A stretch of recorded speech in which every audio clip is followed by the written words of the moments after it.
basically what makes this car different from any other convertible available, or especially the replicas, especially the original cars, is the way this chassis has been designed and built. Big challenge in front of the convertibles is the structural integrity of the chassis, where in a convertible car you only have a very thin layer of a chassis, very small space to gain all the strength. And a lot of people consider strength in bending, or how can I say, if it withstands the weight of the car, where in fact the biggest challenge is the torsional stability of the chassis. If you can imagine this whole chassis twisting like an ice cream box, when the car is parked on an even surface, or if it goes into a corner, or basically due to loading. Good indication for this is on an old generation car, if you park the wheels on uneven surface, you will not be able to open the doors due to the twisting of the chassis and misaligning all the components. With this chassis specifically, we have designed predominantly with this in mind, conceptualized around the principle of the airplane wing.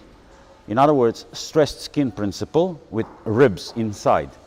I wish I can show you, maybe on a drawing I can show you how this is being done, but the entire chassis consists of stainless steel skins top and bottom, and ribs and beams in between, sandwiched and welded solidly.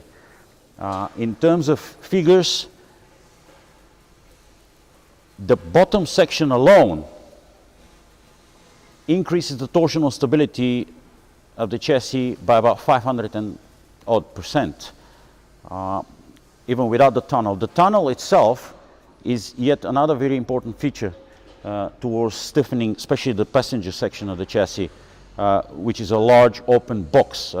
Unfortunately, cars have to have passengers in it, which prevents me from triangulating properly the chassis and having it properly stiff. But the tunnel helps a lot, and the simulations so far with the tunnel and some of the upper structure here in the front around the engine compartment, at least on the computer simulation, shows us around 6,500, 7,000 Newton meters per degree torsional stability of the chassis, which is sufficient enough for a car as light as this to be able to call it a decent chassis.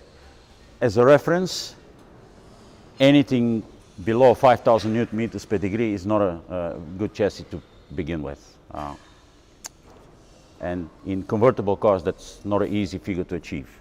Other than that, the entire chassis is made of stainless steel, because the philosophy of this car is to keep it. This is not one of those pret-a-porter cars that you buy to get rid of in a few years and buy another one or upgrade. This is rather haute couture type of car, and you buy it to keep for generations to come.